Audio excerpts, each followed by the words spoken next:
I need to clarify something right from the start. It was consensual. If someone does this to you without explicit consent, it's rape.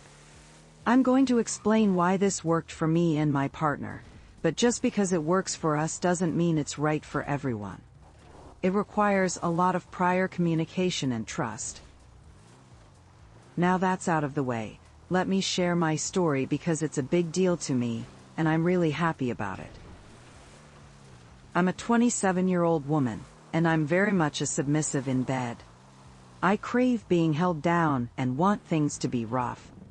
Honestly, if I'm on top, it doesn't feel good to me at all. I'm not sure if it's psychological or something else, but it just doesn't work for me. I've never been with anyone who had a small penis, but it hasn't mattered. I still try to please my partners because I want them to enjoy themselves too. My fiancé, who is 28, is a good man. It's not natural for him to want to feel like he's disrespecting or objectifying me, so he doesn't go to the extremes I sometimes crave, even though I've encouraged him. I'm totally fine with that. He does what he's comfortable with, and our sex life is great regardless. Years ago I told him I wanted him to have sex with me while I slept as part of my kink, but he's never fully committed to it. Sometimes he'll start by pulling my legs apart, which wakes me up before he even touches me. Other times he waits until I wake up naturally, which drives me a bit crazy.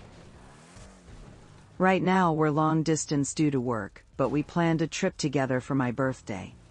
I've been absurdly horny lately, and I was thinking about asking him to be rougher and more dominant during the trip. I rarely ask for that because I know he's trying to be considerate, but I've been missing him so much. When we finally got to the trip, I offered to ride him.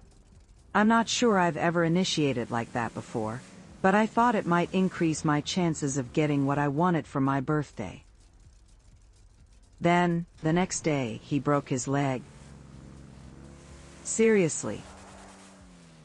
Since then, I've been taking care of him.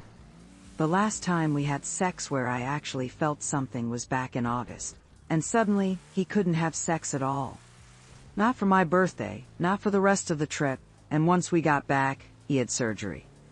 He was in pain, and on medication, unable to even get his own food or water, let alone have sex. I didn't even want to masturbate because that felt mean. He wished he could have sex, but his body just wasn't cooperating. I didn't want to remind him of that by pleasuring myself in front of him. I did it a few times after he went to bed on the other side of the house, but before our trip I'd been masturbating twice a day because I was so horny. The sudden decline in frequency left my body frustrated. The day he broke his leg was October 2nd. Finally, the other day, I decided to ask for sex again. He seemed to be in less pain, and I was ovulating, which made me even hornier. He agreed, but the only position he could manage was cowgirl, so I had to be on top again. I expected that, but it was still disappointing. During the act, he didn't seem very into it, and I think he just agreed because he felt bad for me. For 3 nights in a row after that, I tried to initiate again, but I got rejected. I understood why, and I wasn't upset with him, just frustrated with the situation. Last night, after he went to bed, I broke down crying in the bathroom. I just wanted to be dominated by my man, but I used my one chance to be on top, and now I was just taking care of him. It was disheartening to see him in pain. Once I finished crying and was about to go to bed, I saw our condoms and got an idea. His nightstand was cluttered since he couldn't leave bed easily, so I thought if I left a condom there, he might get the hint to have sex with me while I slept. If he didn't realize it wasn't part of the clutter, maybe he'd do it without me prompting him. If he did realize I put it there, maybe he'd at least catch the hint and make time for me soon. It was 3:30 a.m. when I had this idea, and it took me until 4 a.m. to get the condom onto his nightstand without waking him. But I finally did it, and went to sleep. I woke up to him having sex with me. It was still dark outside. This was the first time he had ever done it without waking me first. I was on the bottom, which I didn't even think was possible with his broken leg. I was overjoyed. It felt incredible. It was the first time he had fucked me since August, and after he finished, I checked the time. It was 6 a.m. He did it just 2 hours after I left the condom on his nightstand. I was ecstatic. He had done exactly what I wanted without me asking. But here's the best part. Later that morning, after we woke up, I looked at his nightstand and saw the condom I had put there, still unopened. Next to it were a handful of condoms he must have put there himself when he went to bed.